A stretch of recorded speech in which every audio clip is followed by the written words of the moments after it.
Livro de Atos dos Apóstolos, capítulo 20, vamos ler a partir do versículo 7. Eu sei que eu já preguei nesse texto pelo menos 2 vezes, ou talvez 3, e cada uma delas é algo diferente, e para minha surpresa hoje será mais uma vez diferente.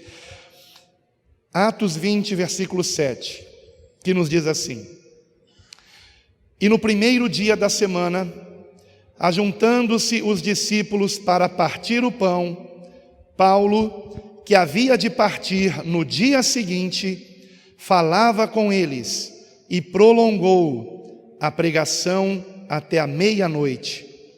E havia muitas luzes no cenáculo onde estavam juntos.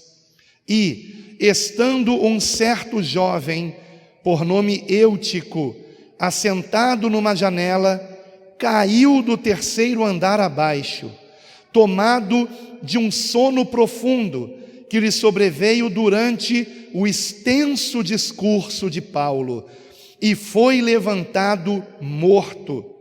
Paulo, porém, descendo, inclinou-se sobre ele e, abraçando-o, disse: Não vos perturbeis, que a sua alma nele está. E subindo, e partindo o pão e comendo, ainda lhes falou largamente até a alvorada, e assim partiu. E levaram vivo o jovem e ficaram não pouco consolados. Amém. Somente até aqui. Os irmãos podem sentar-se, por favor.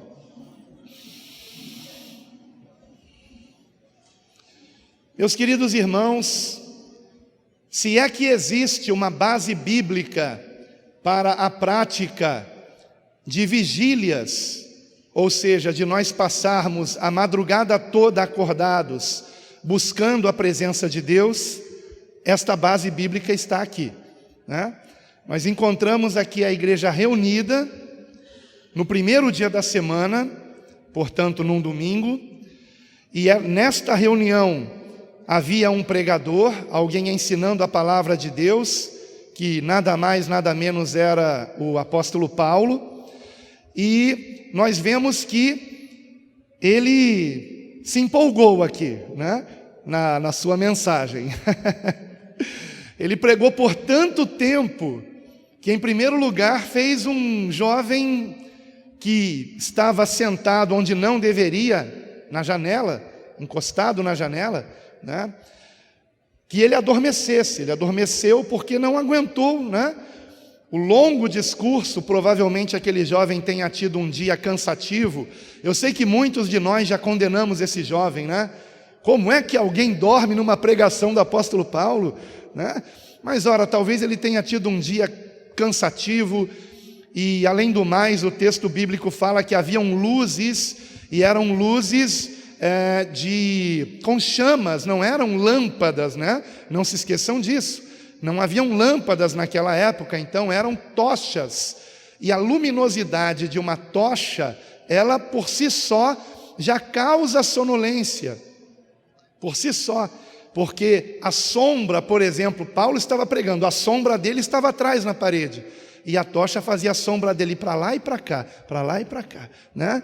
E isso dá sono realmente. E como se não bastasse, alguns comentaristas dizem que o produto usado para alimentar a chama liberava também um gás que era sonífero. Então, como se não bastasse. Então, ao invés de condenarmos o jovem, a gente tem que parabenizar quem não dormiu, né, naquela vigília. Porque sabemos que quando se faz uma vigília, usam-se de estratégias para que os irmãos fiquem acordados, não é? Eu me lembro que tivemos uma vigília aqui, e naquela vigília nós trouxemos a música da montanha. Lembra disso, Gugu? O Gugu gosta disso, ele lembra até hoje. Ele está rindo lá atrás. E a montanha se moverá, se moverá, se moverá. A gente pulava para cá e para lá. E a montanha se moverá, se moverá, se moverá. E quando estava dando sono, a gente cantava a música da montanha. E assim a gente foi até o amanhecer, né? Mas aqui não teve nada disso não, viu? Pelo visto foi só Paulo pregando mesmo. e até o amanhecer. Então vejam que interessante, após o episódio do jovem cair da janela e ser tido como morto, a maioria dos comentaristas desse texto bíblico acreditam que ele tinha morrido realmente. Esse jovem chamado Eutico morreu realmente. E Paulo então o ressuscita em nome do Senhor Jesus. E depois disso, a reunião não acabou não. Paulo não despediu os irmãos para irem para casa. A reunião prosseguiu até o amanhecer. A questão é, por quê? Por quê? E este é o ponto. Porque vejam comigo, queridos irmãos, no versículo de número 7, que Paulo, ele iria partir no dia seguinte, né? Diz aqui, deixe-me ver onde é que está escrito. Não é no 7 não, me ajudem aí. É no 7 mesmo? Isso, obrigado. E no primeiro dia da semana, juntando-se os discípulos para partir o pão, Paulo, que havia de partir no dia seguinte. Então ele sabia que ele não veria mais aqueles irmãos. Na verdade, ele já tinha passado por Troade, que é o nome desta localidade, uma cidade portuária no extremo oeste da Ásia Menor, em Troia, e ele já havia passado por essa localidade e agora estava passando pela segunda e última vez. Nós não temos uma referência a que Paulo tenha voltado para essa igreja depois disso. E provavelmente o Espírito Santo deva ter falado isso com Paulo. Eles nunca mais verão o seu rosto. Você não os verá mais. Então, diga tudo que é importante ser dito. Porque, afinal de contas, naquela época não havia internet, né, irmãos? Não havia WhatsApp. A comunicação era muito precária, a comunicação à distância, né? As cartas que Paulo redigia e que foram preservadas até hoje por obra sobrenatural do nosso Deus, estas cartas que foram copiadas e recopiadas com integridade nos seus ensinos, e justamente porque os ensinamentos são divinos, inspirados pelo próprio Deus, Paulo, escrevendo pelo Espírito Santo, orientou diversas igrejas, você sabe, e por isso nós temos, por exemplo, 2 cartas escritas para os irmãos que se reuniam na cidade de Corinto, 1ª e 2ª aos Coríntios. Nós temos, por exemplo, a Epístola aos Romanos, que Paulo escreveu aos irmãos que se reuniam em Roma, e que ele ainda nem conhecia pessoalmente. Porém, estas cartas levavam dias para chegar no seu destino, quando chegavam, né? E muitas vezes não havia um retorno, não havia uma resposta, né? Então Paulo precisava aproveitar, assim como os demais missionários, apóstolos, ele precisava aproveitar a oportunidade que tinha de estar pessoalmente com os irmãos de cada congregação para lhes trazer ensinamentos de grande importância, de grande relevância, irmãos. E justamente é isso que eu gostaria aqui de cogitar com vocês. Que ensinamentos seriam esses? A respeito do que será que Paulo falou tanto a ponto de nem mesmo uma tragédia, que só não foi maior porque houve uma ressurreição, ter acontecido, impediu Paulo de continuar pregando. Ele pregou até amanhecer o dia, e talvez não tenha continuado a pregar porque já estava na hora de partir. Ele talvez já tivesse uma passagem comprada num navio para algum lugar, né? Então ele teve que terminar ali. Mas o que será que ele pregou? Pois bem, meditando nisso, eu vou ser sincero com vocês aqui. Eu acordei essa madrugada com esse texto no meu coração. E fiquei meditando, e eu creio que ali o Espírito Santo trabalhava no meu coração a respeito disso. E eu pensei que fosse para trazer essa mensagem hoje pela manhã, na congregação da Tijuca. E até quando eu comentei isso aqui, pela manhã eu disse, olha, hoje eu sonhei o que eu deveria pregar, porque foi mais ou menos como um sonho. Eu acordei com esse texto na minha mente e fiquei meditando e meditando no que Paulo teria pregado. E eu creio que o Espírito Santo estava falando ao meu coração ali. E acordei e anotei. Não estou com isso dizendo que eu tenha certeza que Paulo disse essas coisas, mas eu creio que são algumas informações importantes que ele não deixaria de dizer à igreja. E eu pensei que eu deveria pregar isso lá na Tijuca de manhã. E eu até brinquei, né? Eu falei, bom, então hoje à tarde eu vou tirar uma soneca para ver se eu sonho o que eu vou pregar à noite, né? Mas não, quando eu cheguei lá na Tijuca de manhã, conversando com o pastor Reginaldo, a sua esposa, a irmã Lúcia, eles me disseram que haviam lá pessoas que estavam afastadas do caminho do Senhor, que haviam lá pessoas que precisavam se reconciliar ou até se converter a Cristo. Então eu levei lá uma palavra mais evangelística, porque eu sei que essa é uma palavra, a que eu trago hoje, mais voltada para a igreja, mais voltada para quem já conhece a palavra, para quem já conhece Jesus, ou seja, para quem participaria de uma vigília, né? Porque a gente sabe que para participar de uma vigília, você tem que amar muito o Senhor, não é verdade? Você ficar a madrugada inteira acordado, buscando a Deus, orando, né, louvando o Senhor, é porque realmente você leva Deus a sério e quer buscar o Senhor. Não estou com isso dizendo que quem não participa de vigília não ama o Senhor. Eu amo o Senhor e confesso que eu tenho muita dificuldade de participar de vigília. A última vigília que eu participei, eu levei 2 dias para me recuperar, né, porque eu preciso dormir. Então eu levei 2 dias para me recuperar. Fiquei 2 dias como um zumbi. E eu não consigo dormir durante o dia. Algumas pessoas participam da vigília, chegam em casa, vão dormir. Eu não consigo. Eu só vou tentar dormir de noite, né? Então, eu sei que nem todos que amam o Senhor conseguem participar de uma vigília. Mas com certeza, quem participa de uma vigília, se é realmente uma vigília de verdade, se não é um oba-oba, mas se é uma vigília de verdade, onde vai ter muita oração, pregação da palavra, é porque essa pessoa realmente ama o Senhor. Então, o que Paulo diria para uma igreja que ele não veria mais? Quais são os pontos que Paulo enfatizaria?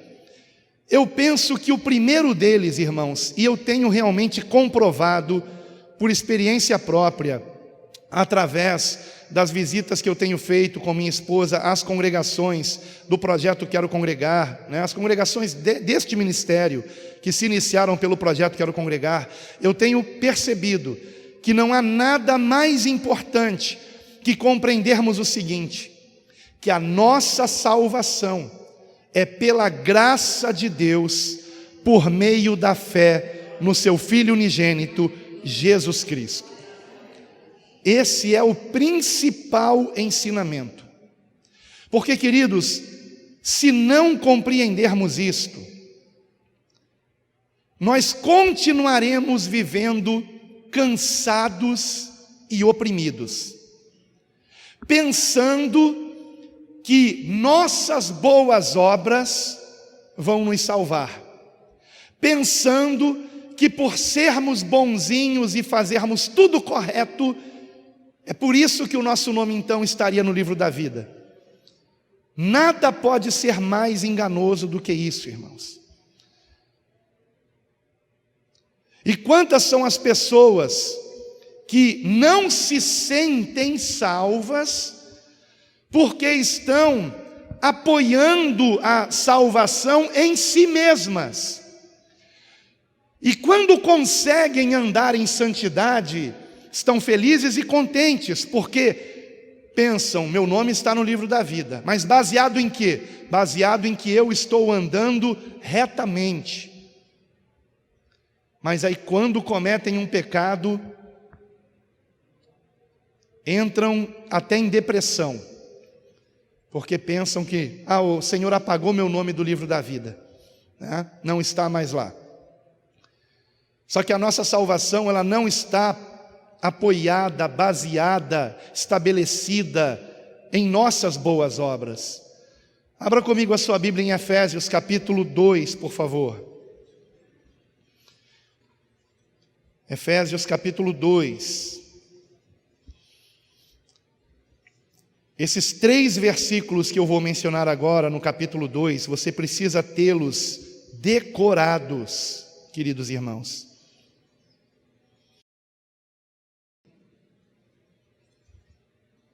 E o texto diz, Efésios 2, versículos 8, 9 e 10.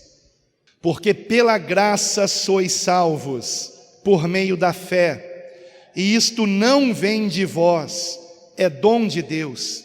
Não vem das obras, para que ninguém se glorie, porque somos feitura sua, criados em Cristo Jesus, para as boas obras, as quais Deus preparou para que andássemos nelas. Vocês perceberam com atenção o que é dito no versículo 10? As boas obras devem ser praticadas, porém não para que sejamos salvos, mas como consequência da nossa salvação. Então eu pratico boas obras, como eu sei que você também pratica, porém nós não devemos praticá-las para sermos salvos ou ganharmos alguma recompensa do Senhor.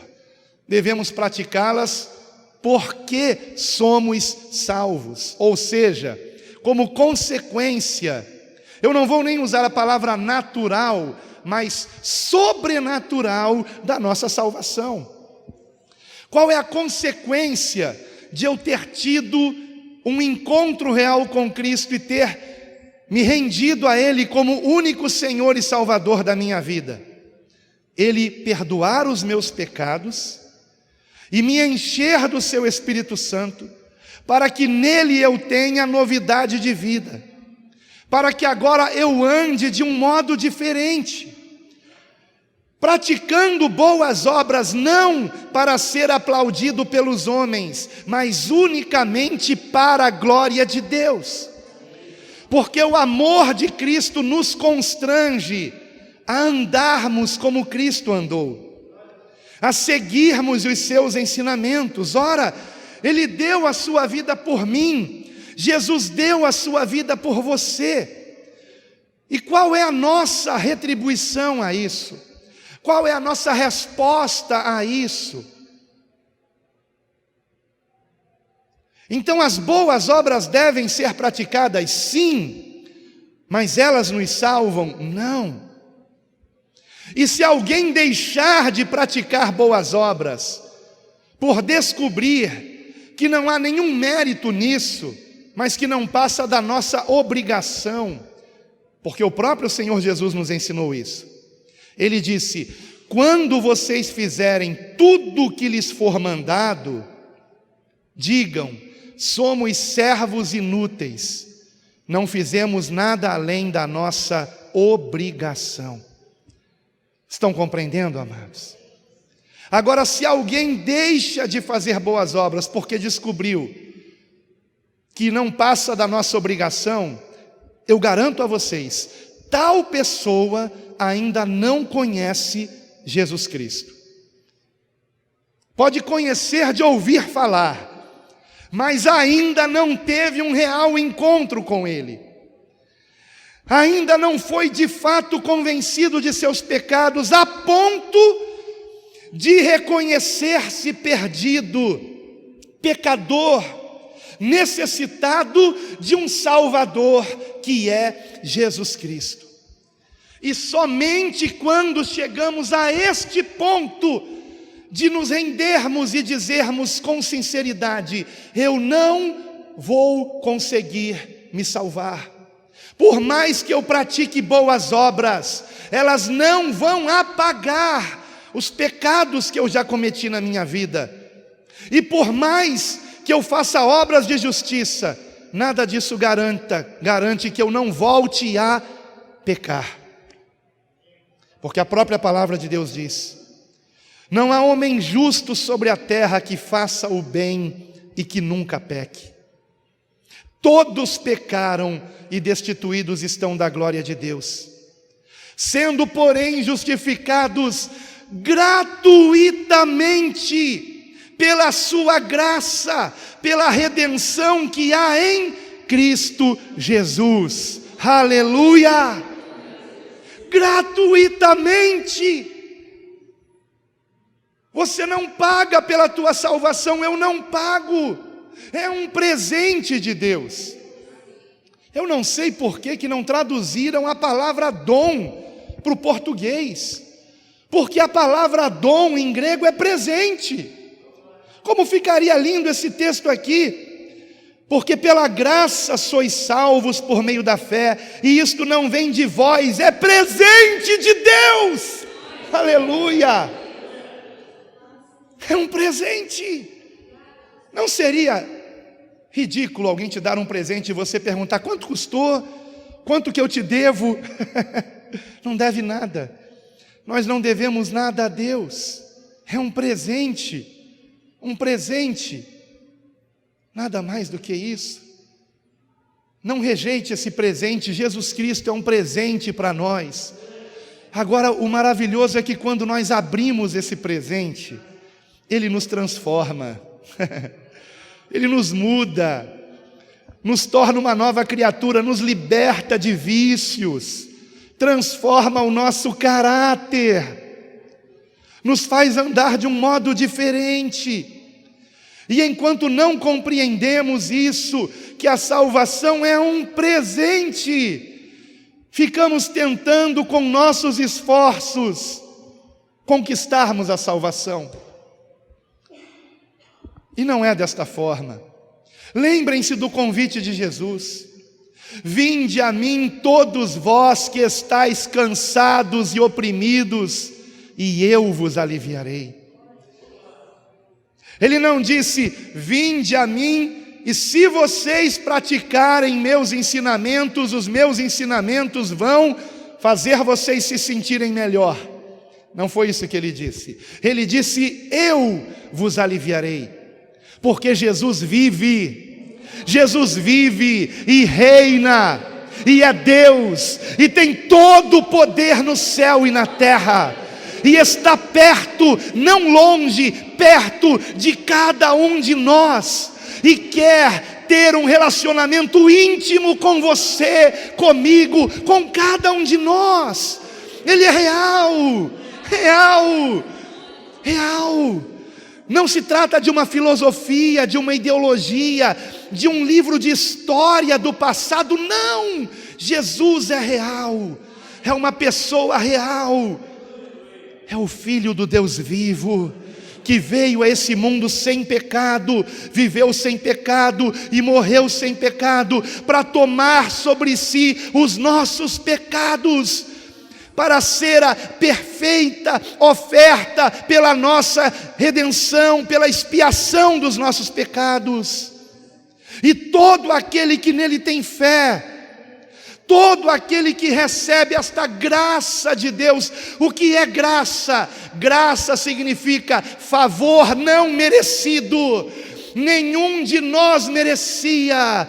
Por isso Paulo disse: Deus prova o seu amor para conosco no fato de que Cristo deu a sua vida por nós, sendo nós ainda pecadores.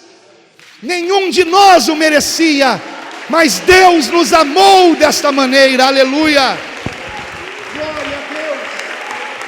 Glória a ti,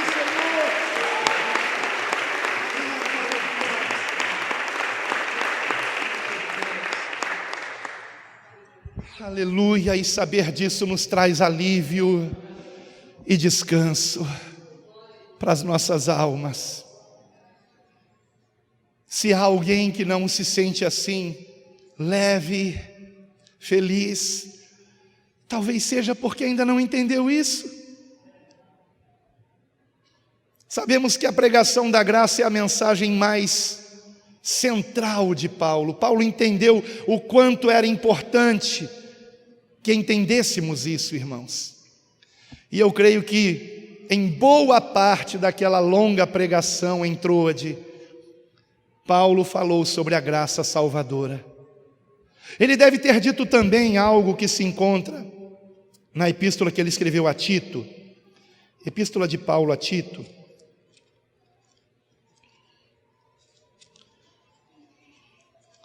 Tito capítulo 2, versículo 11, onde ele disse o seguinte sobre a graça, esse favor que nenhum de nós merecia, e continuamos não merecendo.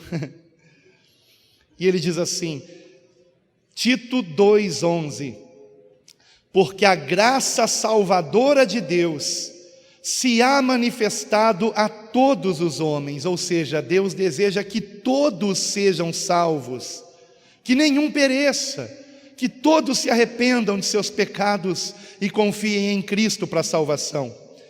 Então ele diz, porque a graça salvadora de Deus se há manifestado a todos os homens, ensinando-nos que, renunciando à impiedade e às concupiscências mundanas, vivamos neste presente século sóbria e justa e piamente, aguardando a bem-aventurada esperança e o aparecimento da glória do grande Deus e nosso Salvador, Jesus Cristo, o qual se deu a si mesmo por nós, para nos remir de toda iniquidade e purificar para si um povo seu especial, zeloso de boas obras.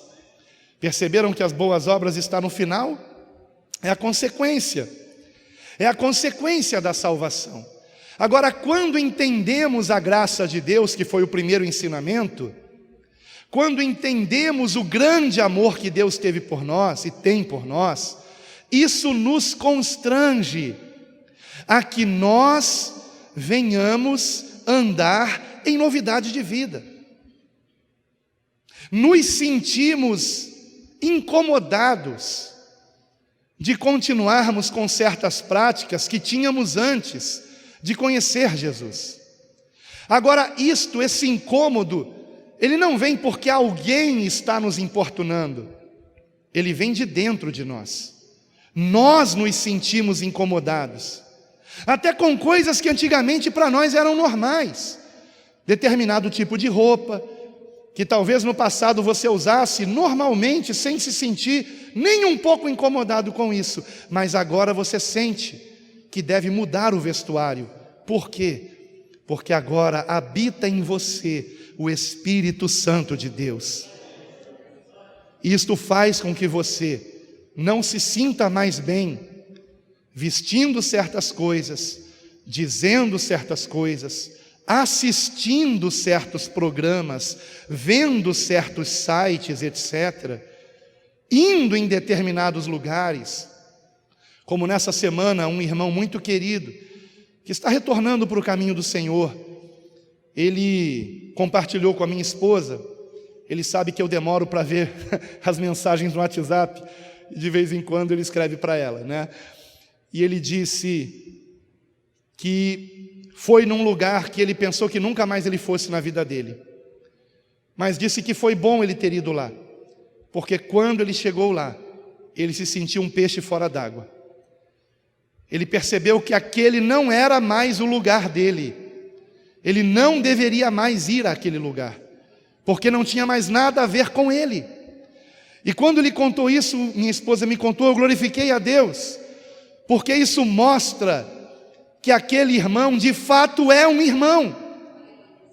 Apesar de suas fraquezas, o Espírito Santo de Deus está habitando nele. Se ele tivesse ido àquele lugar e tivesse mergulhado no pecado ali com aquelas pessoas para as quais ele deveria estar pregando e não com elas tentando divertir a carne, se ele tivesse se sentido muito bem ali, isto significava que ele nunca tinha se convertido a Cristo.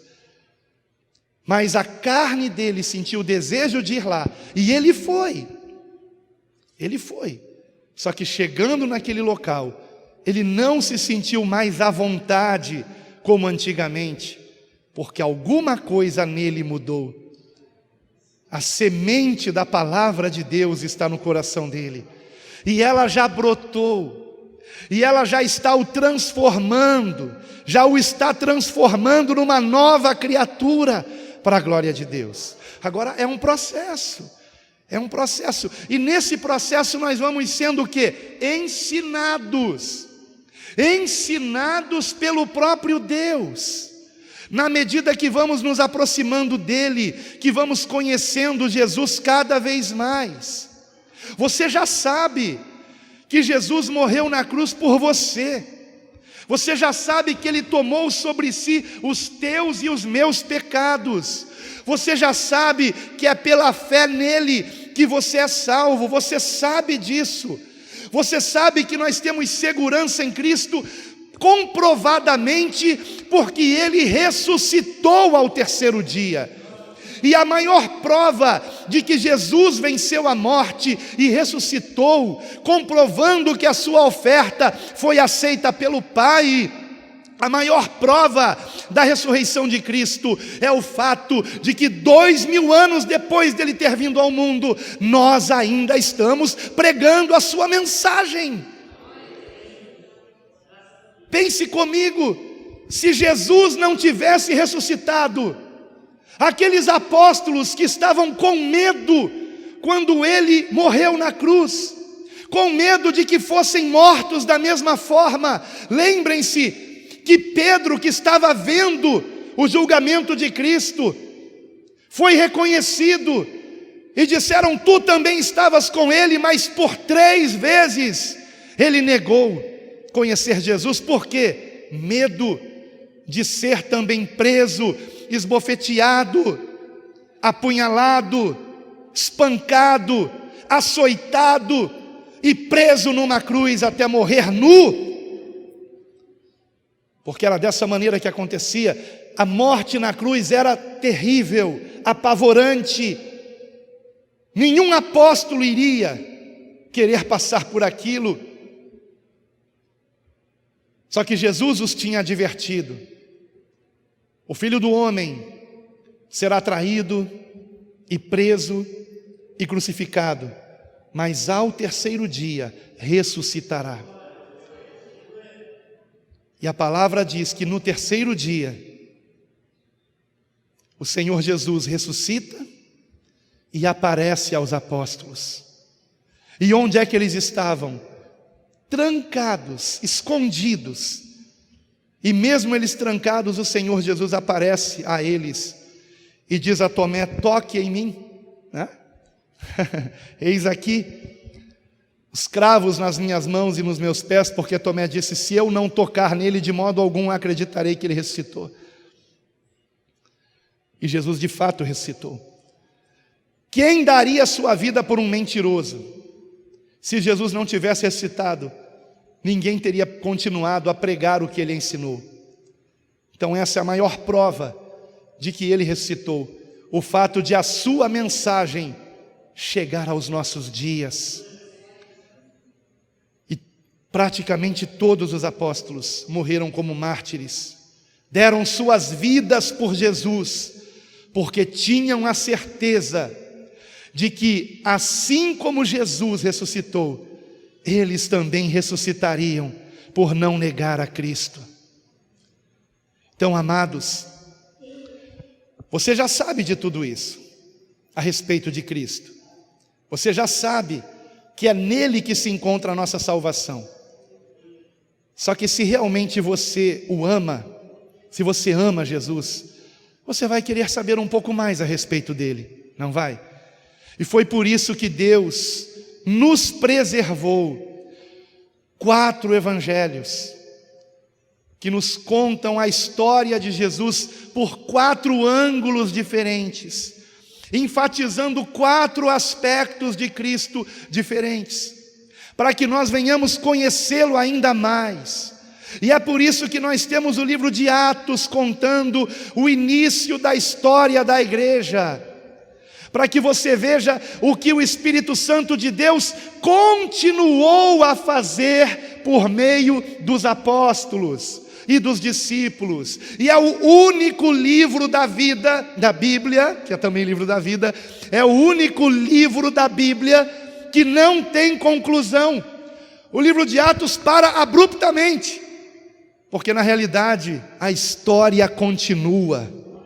O Espírito Santo continua atuando na igreja. Então, amados, nós queremos conhecer mais Cristo, então vamos ler os evangelhos, o livro de Atos, as epístolas e até o Apocalipse, que nos mostra que apesar do mundo ir de mal a pior, o final da história é feliz. Aleluia!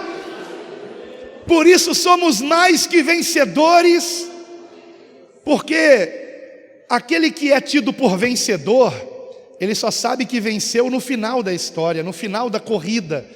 Se ele é um corredor, por exemplo, ele tem que esperar a corrida terminar, para que ele saiba se ele realmente é o vencedor.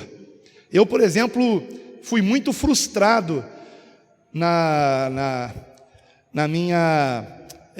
no esporte que eu escolhi, né, que foi a natação, porque nunca consegui chegar em primeiro lugar. Eu sempre chegava em segundo, nunca. E agora, recentemente, né, eu tinha voltado a nadar e participei alguns anos atrás de uma competição, e só tinham 3 para nadar, eu e mais 2, e de novo cheguei em segundo. Falei, meu Deus, não é possível isso? Acho que o Senhor trabalha isso em mim, né, para que eu não venha me exaltar. Mas, irmãos, para a gente saber que a gente é vencedor, a gente tem que esperar terminar a competição. E aí a gente sabe, eu sou o primeiro, né? Só que, amados, Paulo diz que em Cristo somos mais que vencedores. Por quê? Porque nós não precisamos esperar a prova terminar. Mesmo no seu início, nós sabemos que em Cristo já vencemos, porque Ele venceu por nós naquela cruz, para a glória de Deus. Derrotou os demônios, derrotou Satanás, derrotou a carne, derrotou esse mundo. Jesus venceu até a morte. Louvado seja Deus. Não há nada impossível para o Senhor, nada impossível para o Senhor. Então nós já sabemos de tudo isso, então vamos conhecer um pouco mais desse Jesus maravilhoso. Vamos conhecer os seus ensinamentos, e é disso que fala Tito 2, a partir do versículo 11. A graça salvadora de Deus se há manifestado a todos os homens, nos ensinando. A graça de Deus nos aproxima dos ensinamentos de Cristo, que nós aprendemos não somente nos evangelhos, mas também em Atos, nas epístolas, até no Apocalipse, e por que não dizer, até no Antigo Testamento, onde Jesus é revelado parcialmente. Ele já era anunciado pelos profetas. Conheçamos melhor o nosso Deus. Isso é maravilhoso. Eu não tenho tempo aqui, eu já preguei sobre esse texto aqui, em 2 pregações seguidas, e o título é Ensinamentos da Graça Salvadora, parte 1, parte 2. Eu esmiucei esse texto aqui, que é tão importante. Então, amados, eu creio que Paulo não deixaria de mencionar isso naquela pregação em Trode. Ele não deixaria de dizer que, apesar de sermos salvos de graça, custou um alto preço para alguém que foi Jesus, que sofreu muito por nós, por nos amar, e para com seu próprio sangue nos comprar para Deus. Somos propriedade de Deus. E será que Deus não cuidaria da sua propriedade, irmãos? Ele cuida de nós, Ele cuida de você, Ele tem cuidado de nós. Não há nada que aconteça na vida de alguém que ama o Senhor, de alguém que é de Cristo, propriedade exclusiva de Deus, que não seja permissão do Senhor. Ele tem um propósito, Ele está no controle. Então, amados irmãos, a graça de Deus nos ensina, e eu creio que Paulo falaria a respeito disso, dessa salvação e do que ela faz conosco, nos transforma. E creio que ele prosseguiria entrando nesse assunto. Eu creio que ele falaria também da ação do Espírito Santo de forma particular com cada um de nós. Porque o Senhor atua na igreja através de nós de diferentes formas. E eu tenho certeza que Paulo não deixaria de lembrar aqueles irmãos que participaram daquela vigília, de que não se trata de mim ou de você, se trata de Cristo, se trata do Senhor. Eu não sou o centro do Evangelho, e nem você é o centro do Evangelho. O centro do Evangelho é Deus, o próprio Deus, a sua vontade. Então, amados, eu tenho certeza que Paulo lembraria isso aos irmãos ali reunidos, os ensinando que somos e temos que ser guiados pelo Espírito Santo. Então veja comigo, por exemplo, na primeira epístola de Paulo aos Coríntios, capítulo 12. Primeira de Paulo aos Coríntios, capítulo 12. Eu estou certo de que Paulo deve ter dito isso naquela vigília, irmãos. 1 Coríntios 12, versículo 4. 1 Coríntios 12, 4. Ora, há diversidade de dons, mas o Espírito é o mesmo. E há diversidade de ministérios, mas o Senhor é o mesmo. E há diversidade de operações, mas é o mesmo Deus que opera tudo em todos. Amém? Então há diversidade, nós não somos iguais. E o Espírito Santo nos usa de modos diferentes. Cada um no seu ministério, cada um obedecendo o seu chamado. Recentemente, queridos, tivemos uma experiência que me doeu muito, sofri bastante com isso, porque eu assumi a culpa disso. Desde quando a congregação de Brasília foi formada, que o missionário Reginaldo dizia: a minha chamada é missionária, pastor Alan, eu não sou pastor, eu não tenho esse chamado, eu não tenho esse dom de pastorear, eu não sei como fazer. A gente procurou ajudar da melhor forma possível, mas realmente não tinha chamada, e o missionário acabou sofrendo por isso. E junto com ele sofreu o nosso amado Cleverson, que eu chamo de aprendiz de missionário, né, que está lá com ele já há tantos meses, e que eu até queria que estivesse aqui nesse final de semana, mas ainda não foi possível eles virem. Estejam orando por eles, porque o missionário passou por situações muito constrangedoras, porque a chamada dele é para ganhar almas, não é para cuidar dessas almas. Certa vez o missionário teve um sonho em que nós estávamos num barquinho, e nesse sonho ele pescava e eu limpava o peixe. Entenderam como é? Então cada um na sua chamada. Eu não estou aqui diminuindo a importância do missionário. Queria eu ganhar tantas almas como ele, irmãos. Queria eu realmente... Eu sei que todos nós temos que falar de Cristo, mas eu nunca vi ninguém falar de Cristo como o missionário Reginaldo. É impressionante, irmãos, ele não perde uma oportunidade. Eu fico constrangido perto dele, porque às vezes eu apresento pessoas para ele, ou eu estou com pessoas que eu já conheço, por exemplo, vou na padaria comprar pão. Eu já vi tantas vezes aquela atendente me colocando pão, né, para me servir, e nunca falei de Cristo para ela. Aí o missionário vai comprar pão comigo na primeira oportunidade. Você já conhece Jesus? Né? Ele é o pão da vida. Meu Deus. Então cada um na sua chamada. Ele é um ganhador de almas. Todos nós temos que ser. Mas nós sabemos que quando a pessoa tem o dom, aquilo é algo assim fantástico, não é? E é assim com ele.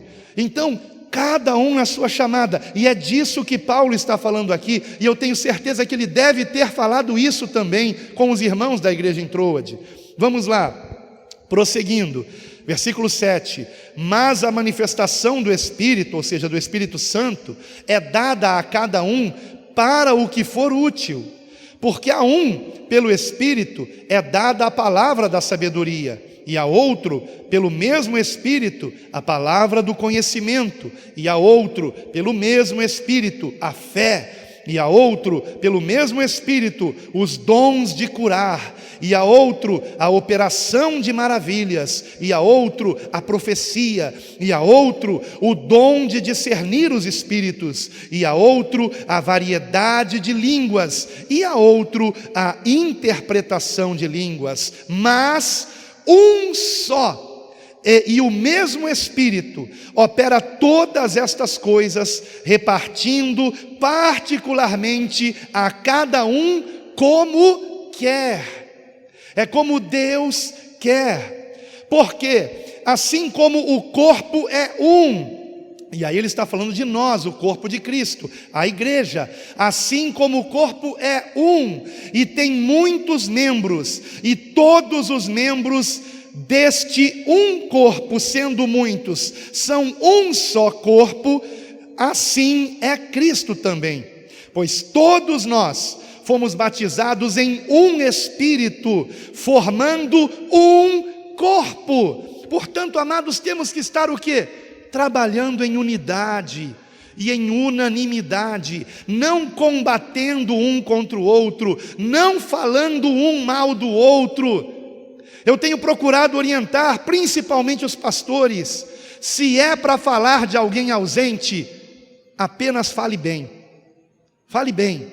apenas fale bem dessa pessoa. Agora, se você tem algo para falar dessa pessoa que não seja algo bom, procure essa pessoa e fale diretamente com ela.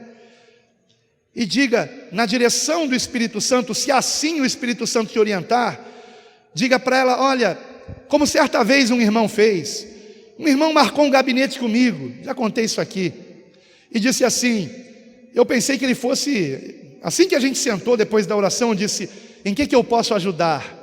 E a resposta dele, não pastor, não preciso da sua ajuda não, na verdade eu marquei esse gabinete, porque eu identifiquei no Senhor 3 problemas,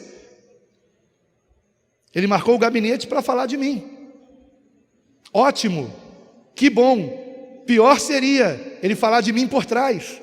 E quando ele disse isso, eu abri um sorriso e disse, oh meu irmão, que ótimo saber disso, que bom que foram só 3, eu pensei que eram muitos. Então, amados, nós não temos que ficar em divisão, falando mal um do outro. Se temos algo nos incomodando em alguém, procure essa pessoa, fale com ela em amor, não perante outras pessoas, mas diretamente com ela, trate disso com ela, não preste o seu ouvido a fofoqueiros, a intrigueiros, e não se enganem, não são apenas mulheres que têm língua comprida, infelizmente muitos homens também. Tome cuidado com isso, não seja conivente com isso. E muitas vezes se coloca um revestimento de santidade, né? Olha, eu vou te contar, não conta para ninguém, é só para você orar, né? Eu estou te contando isso que é para você orar. E aí a outra pessoa vai contar mais para a outra para orar também, e a outra para orar também, e pronto. A igreja toda já sabe, mas é só para orar. E aquele irmão, de repente, ele começa a não ser mais cumprimentado na igreja como antes. Porque antes os irmãos o cumprimentavam calorosamente, a paz do Senhor, irmão, e lhe davam um abraço caloroso, mas agora olham para ele e lembram do pecado que ele cometeu, e que você ficou sabendo por conta de um língua comprida, que disse que é só para você orar, mas já contaminou seu coração, e você não vai mais cumprimentar aquela pessoa da mesma maneira. Esse é o problema, estão entendendo, irmãos? Então Paulo está falando disso aqui, nós somos o corpo de Cristo, e se você for um corpo estranho no corpo de Cristo, sabe o que vai acontecer? A mesma coisa que acontece quando entra uma farpa na sua mão. Se você não tirar a farpa com uma pinça, o seu próprio corpo vai expulsar a farpa da sua mão. Passados alguns dias você vai procurar a farpa. Cadê a farpa? Não está mais ali, porque foi expulsa, porque é um corpo estranho no seu corpo. Se nós não formos de Cristo e quisermos permanecer no seu corpo, mais cedo ou mais tarde, o próprio Deus nos tirará do corpo. Então eu não me preocupo com isso, assim como Jesus não se preocupou com Judas. Sabia que Judas o estava roubando, sabia que Judas estava o traindo, mas o que ele fez na última ceia? Deu o pedaço de pão embebido em vinho para Judas. Sabe o que significava isso, embeber o pedaço de pão no vinho? Um gesto de amor. Um gesto de amor. O modo como Jesus pagou a Judas foi com um gesto de amor, nos ensinando, porque o maravilhoso em Cristo é isso, amados. Tudo que Ele nos ensinou, Ele praticou. Ele não nos ensinou a perdoar o próximo, pois quando Ele estava sendo crucificado, Ele orou ao Pai e disse: Pai, perdoa-lhes, porque não sabem o que fazem. E não é verdade, amados? Toda vez que alguém faz o mal, essa pessoa não sabe o que está fazendo, porque se soubesse não faria. Não faria. O fofoqueiro, por exemplo, se ele soubesse o mal que ele está causando, ele não faria. Mas eu não me refiro ao mal na vida dos outros, não. Eu me refiro ao mal a ele mesmo. Porque, queridos, de Deus não se zomba, nos diz a palavra. Tudo que o homem semear, isso mesmo ele colherá. Tudo que nós plantamos, nós mesmos colheremos. Portanto, se eu fizer o mal a alguém, eu sofrerei o dano. Estão entendendo, amados? Então, que nós oremos assim. Se alguém fez o mal a você, ore dessa maneira: Pai, perdoa-lhe, porque não sabe o que faz. Não sabe, não sabe. Se soubesse, não falaria mal de você, não te caluniaria, não te perseguiria. Porque essa pessoa está fazendo mal a ela mesma. Deus está vendo, confie em Deus.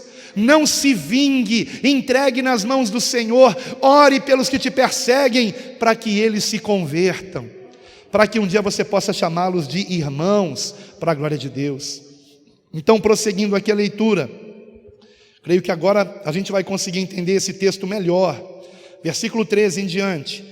Pois todos nós fomos batizados em um Espírito, formando um corpo, quer judeus, quer gregos, quer servos, quer livres, e todos temos bebido de um Espírito, porque também o corpo não é um só membro, mas muitos. Se o pé disser: porque não sou mão, não sou do corpo, não será por isso do corpo? E se a orelha disser: porque não sou olho, não sou do corpo, não será por isso do corpo? Se todo o corpo fosse olho, onde estaria o ouvido? Se todo fosse ouvido, onde estaria o olfato? Mas agora Deus colocou os membros do corpo, cada um deles como quis. E se todos fossem um só membro, onde estaria o corpo? Assim, pois, há muitos membros, mas um corpo. E o olho não pode dizer à mão: não tenho necessidade de ti, nem ainda a cabeça dizer aos pés: não tenho necessidade de vós. Antes, os membros do corpo, que parecem ser os mais fracos, são muito mais necessários, e os que reputamos serem menos honrosos no corpo, a esses honramos muito mais, e aos que em nós são menos decorosos, chamamos muito mais, damos muito mais honra. Por quê? Os que em nós são mais nobres não têm necessidade disso, mas Deus assim formou o corpo, dando muito mais honra ao que tinha falta dela, para que não haja divisão no corpo, mas antes tenhamos os membros igual cuidado uns dos outros. Vejam, temos que nos importar uns com os outros, de maneira que, se um membro padece, todos os membros padecem com ele, e se um membro é honrado, todos os membros se regozijam com ele. Ora, vós sois o corpo de Cristo, e seus membros em particular. Aleluia! Isso é maravilhoso, irmãos. Isso é maravilhoso, que não haja divisão no corpo. Eu não consigo imaginar Paulo pregando em Troade e deixando de dar esse ensinamento tão importante. Queridos, eu percebi que este é um dos ensinamentos mais importantes quando uma congregação se forma. Tivemos uma congregação em determinada cidade, são 12 já, para a glória de Deus, que quase se desfez por conta dos irmãos não estarem entendendo muito bem isso. Queridos irmãos, o nosso inimigo é o mesmo, e não é nenhum de nós. O nosso inimigo é o diabo, o nosso inimigo é Satanás e seus demônios. A nossa luta não é contra a carne e o sangue. E esse é o outro ponto que eu quero entrar agora, porque eu tenho certeza que Paulo também deve ter falado sobre isso, sobre a importância da oração, porque é pela oração que vencemos a oposição do maligno, e o maligno usa a quem ele puder usar, a quem ele puder usar, a quem der ocasião para ele. Por isso Paulo disse: não deis lugar ao diabo. Temos que vigiar. Lembrem-se de Pedro, em um momento ele disse algo maravilhoso: tu és o Cristo, o Filho do Deus vivo. E Jesus disse a ele: não foi carne e sangue quem te revelou isso, mas o meu Pai celestial. E em seguida Pedro foi usado pelo diabo para tentar impedir Jesus de ser crucificado pela nossa salvação. Então vejam, se não vigiarmos, irmãos, nós acabamos sem querer fazendo a obra do diabo. Então vamos para Efésios capítulo 6. É impossível que Paulo não tenha dito isso, irmãos, naquela vigília. E aqui essa pregação também está quase virando uma vigília, né? Ainda bem que não tem janelas aqui para ninguém ficar sentado nelas aí e adormecer e cair. Efésios capítulo 6, versículo 10. Nos diz assim o texto sagrado. Isso é maravilhoso, irmãos, preste atenção. E o assunto aqui é oração. O problema é que muitos ficam só na armadura e não percebem a conclusão desse texto. É uma conclusão, na verdade, esse texto, a partir do versículo 10, porque Paulo começa dizendo assim: no demais, irmãos meus, fortalecei-vos no Senhor e na força do seu poder. Revesti-vos de toda a armadura de Deus, para que possais estar firmes contra as astutas ciladas do diabo. Então vejam, temos que nos fortalecer para lutarmos contra nossos irmãos? Não. Versículo 12: porque não temos que lutar contra a carne e o sangue, mas sim contra os principados, contra as potestades, contra os príncipes das trevas deste século, contra as hostes espirituais da maldade nos lugares celestiais. Ou seja, a nossa luta é espiritual. Espiritual. E como é que nós a venceremos? Através da oração. Mas orando de qualquer maneira? Não. Vejam aqui o texto: portanto, tomai toda a armadura de Deus. Ele não está dizendo peça a Deus a sua armadura, não. Ele está dizendo tomai, portanto está ao nosso alcance. Tomai toda a armadura de Deus, para que possais resistir no dia mau, e havendo feito tudo, ficar firmes. Estai, pois, firmes, tendo cingido os vossos lombos com a verdade. E agora ele começa a usar os componentes de uma armadura que era utilizada naquela época, a armadura dos soldados romanos, por exemplo.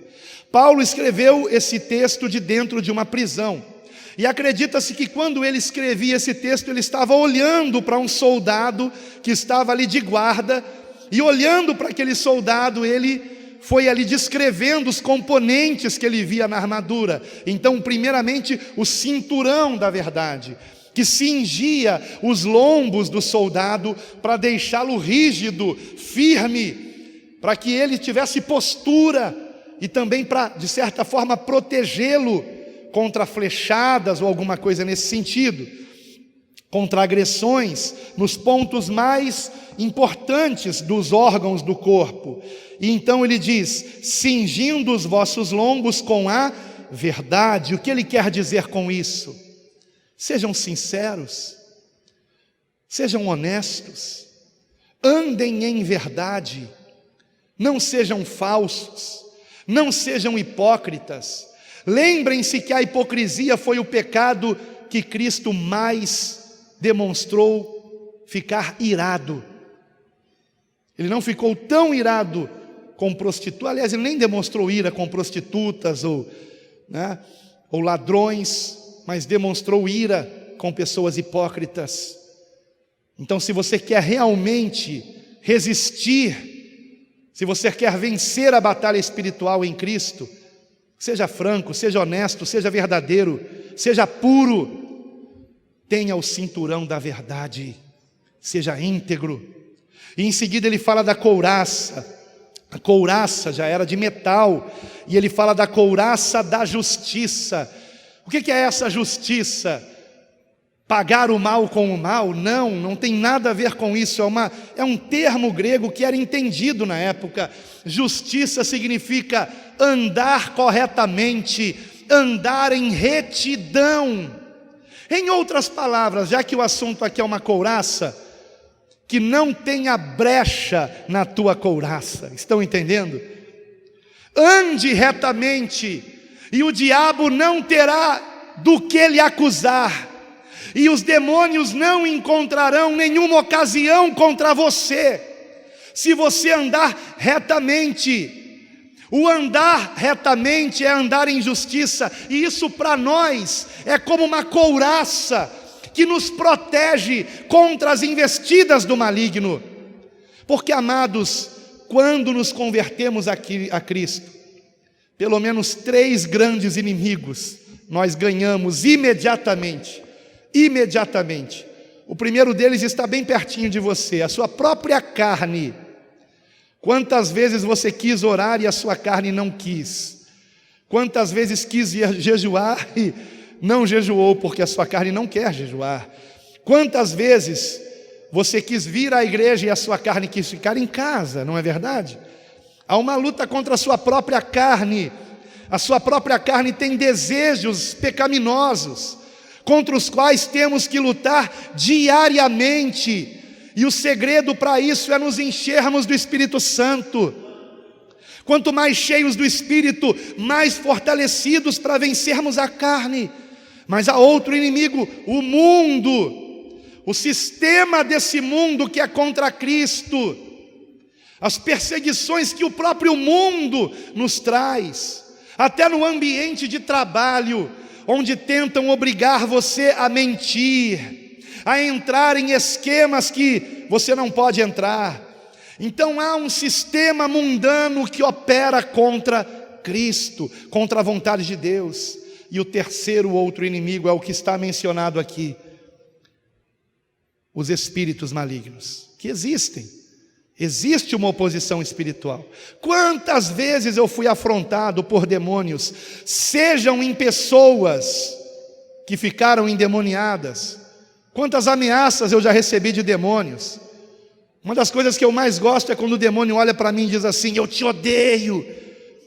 Eu ficaria muito preocupado se ele dissesse: eu gosto de você. Então, você quer ser inimigo de quem?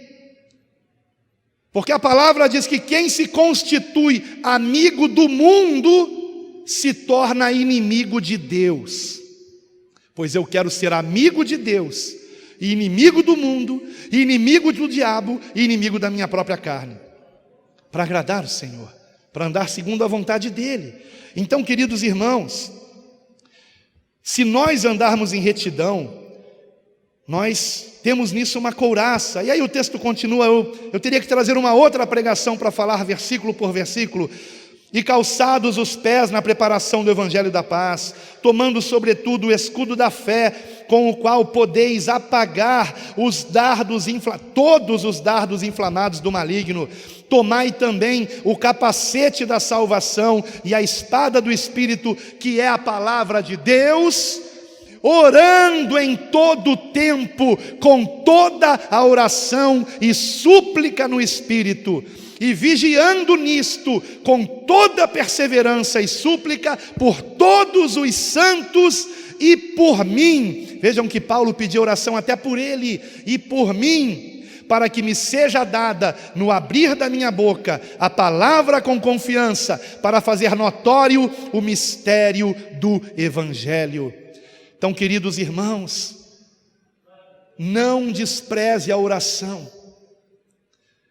Com toda a oração e súplica, e isso em todo tempo, mesmo quando você não estiver orando verbalmente, esteja ligado no Senhor, que o teu pensamento esteja ligado em Deus, que você esteja sempre atento, que coisas que acontecem na sua vida, que aparentemente são normais, naturais, podem ser artimanhas de Satanás, para entristecer você, para deixar você irado, para fazer você pagar o mal com o mal, porque é isso que o inimigo quer, porque se pagarmos o mal com o mal, ele se fortalece.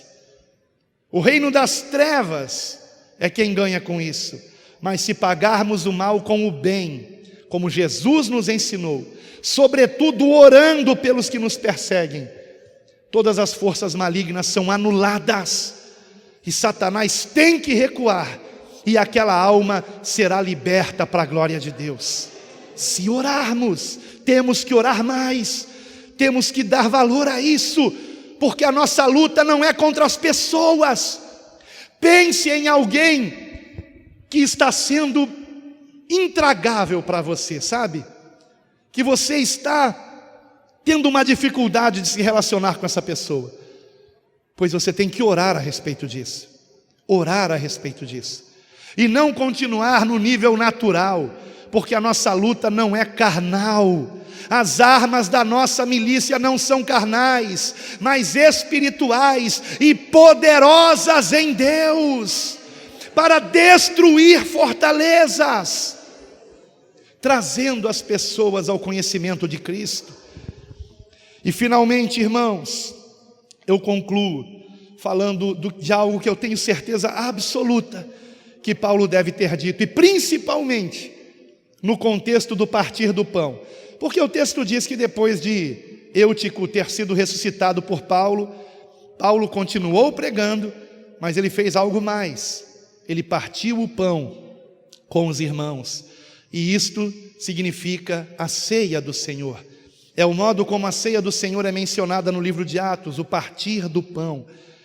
E certamente Paulo, ao falar do corpo de Cristo, que não é um pedaço de pão, aquilo simboliza a igreja, nós, ao falar do corpo de Cristo, ele deve ter falado daquilo que nos une, do vínculo da perfeição, mencionado, aliás, por ele mesmo, na Epístola aos Colossenses, que é o amor. O amor é o vínculo da perfeição. E a vontade de Deus é que sejamos perfeitos, irmãos. Não deu tempo de eu ler aqui, mas eu peço que você medite depois em Efésios capítulo 4, a partir do versículo 11, para que você veja que o objetivo da igreja é nos levar à perfeição em Cristo, à estatura do varão perfeito, Cristo. E se nós queremos essa perfeição, temos que andar em amor. Porque a fé, como o próprio Paulo disse em uma de suas epístolas, a fé opera pelo amor, pelo amor. A fé não é um fim em si mesma. A fé, ela tem um propósito: fazer com que nós amemos como Cristo nos amou. E por isso ele disse: nisto saberão todos que sois meus discípulos, se tiverdes amor uns pelos outros. E é por isso, amados, que eu encerro com a leitura da primeira epístola de Paulo aos Coríntios, capítulo 13. 1 aos Coríntios, capítulo 13, a partir do versículo 1. Certamente Paulo falou sobre o amor naquela vigília. Quantas coisas maravilhosas Paulo deve ter dito, muito mais até do que eu citei aqui. Mas eu creio, amados, que o que aconteceu comigo já perto do amanhecer de hoje foi do Espírito Santo de Deus. Eu acordei com esse texto. Isso não é normal. Você estava dormindo, de repente você acorda pensando num texto bíblico, e mais do que isso, pensando o que será que Paulo estava pregando naquela vigília. E ao acordar eu pego um pedacinho de papel, sim, e começo a anotar aqui. Esse é meu esboço hoje. Começo a anotar aqui o que Paulo teria dito. Eu creio que ele deve ter dito tudo isso, sim, e muito mais, irmãos, e muito mais. E Paulo então fala sobre o amor, e ele diz algo maravilhoso: escute isso e guarde isso, receba essa palavra transformadora, em nome de Jesus. Receba essa palavra. Ainda que eu falasse as línguas dos homens e dos anjos, e não tivesse amor, seria como o metal que soa, ou como o sino que tine. E ainda que tivesse o dom de profecia, e conhecesse todos os mistérios e todo o conhecimento, e ainda que tivesse toda a fé, de maneira tal que transportasse os montes, mas não tivesse amor, nada seria. E ainda que eu distribuísse toda a minha fortuna para sustento dos pobres, e ainda que entregasse o meu corpo para ser queimado, e não tivesse amor, nada disso me aproveitaria. O amor é sofredor, é benigno. O amor não é invejoso. O amor não trata com leviandade e não se ensoberbece. Não se porta com indecência, não busca os seus interesses, não se irrita, não suspeita mal, não se alegra com a injustiça, mas folga com a verdade. O amor tudo sofre, tudo crê, tudo espera, tudo suporta. O amor nunca falha. Mas havendo profecias, serão aniquiladas. Havendo línguas, cessarão. Havendo conhecimento, desaparecerá. Porque em parte conhecemos e em parte profetizamos. Mas quando vier o que é perfeito, então o que é em parte será aniquilado.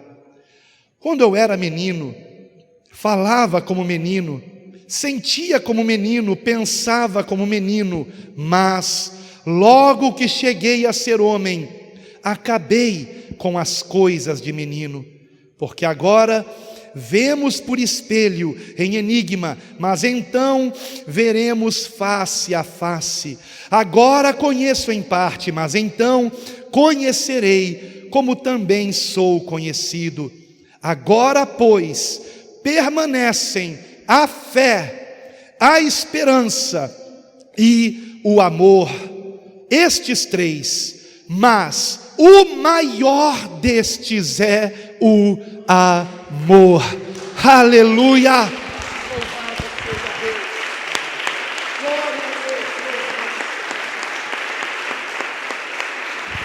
Que nos amemos uns aos outros como Ele nos amou. Esta é a vontade do Senhor. Oremos, irmãos. Quero convidar você a orar comigo nesse momento para a glória de Deus. Glórias a Ti. Amado Deus, Pai Celestial, ó Senhor nosso Deus, todos nós temos algo do que nos arrependermos, todos nós temos algo a confessar a Ti, Senhor. E eu venho nesse momento te rogar, Pai, que o Teu Santo Espírito nos convença daquilo que nós temos que nos arrepender, que o Teu Santo Espírito nos mostre, Pai, que nós, ó Pai, não podemos salvar a nós mesmos, mas que temos que reconhecer nossos pecados e em arrependimento confessá-los a Ti, nos achegando a Cristo, que é o único que tem todo o poder no céu e na terra, poder que Tu mesmo lhe deste, ó Senhor, autoridade para nos salvar, para nos transformar, quando reconhecemos Jesus, Teu Filho amado, como nosso único Senhor e Salvador para sempre. E Pai querido, assim fazendo, ó Senhor, nós Te rogamos que o Teu Espírito nos ensine, Senhor, a andar do modo que devemos, a nos portar dignamente para a Tua glória. Ajuda-nos, ó Senhor, a abandonarmos comportamentos que não agradam o Teu Santo Espírito, que Te entristecem, ó Senhor. Ajuda-nos a nos afastarmos de más companhias, ó Pai. Ó Senhor nosso Deus, ajuda-nos, ó Pai, a andarmos em vigilância, a não colocarmos nossos olhos naquilo que contaminará nosso coração, a não prestarmos nossos ouvidos a fofocas e disse-me-disses. Ajuda-nos a não prestarmos nossa língua a falar mal de alguém que não está presente para se converter, para se defender, Pai. Que não sejamos covardes, ó Senhor, que não sejamos covardes a esse ponto de falar mal de alguém que não está presente para poder defender-se. Ajuda-nos, ó Pai, ajuda-nos a amar o nosso semelhante, Pai. Ajuda-nos a amar como o Senhor Jesus nos amou. Ajuda-nos a nos importarmos com o nosso próximo. Ajuda-nos, Pai querido, a querermos, ó Senhor, saber como está o nosso irmão. Ajuda-nos a nos alegrarmos com os que se alegram, a nos alegrarmos com a vitória do nosso irmão e a chorarmos, ó Senhor, com os que choram, Pai. Ajuda-nos a sentirmos a dor daqueles que estão sofrendo e a nos compadecermos deles, ó Pai, e de alguma forma os ajudarmos, fazendo algo além das orações. Pai Santo, assim, Pai, nós Te rogamos, ó Senhor, e que a Tua palavra não nos faça cair, não nos faça adormecer, como aconteceu com Eutico, que morreu naquela queda. Que não venhamos morrer, ó Senhor, espiritualmente, mas antes que a Tua palavra nos traga vida, e vida em abundância, porque sabemos, ó Pai, que tudo depende do modo como ouvimos, se ouvimos para praticar, ou se ouvimos para criticar. Ajuda-nos, ó Senhor, a sermos praticantes da Tua palavra, e não meramente ouvintes, enganando-nos a nós mesmos. Assim Te rogamos, Pai, que todos nós sejamos convertidos a Ti, para a Tua glória, em nome do Senhor Jesus. Amém.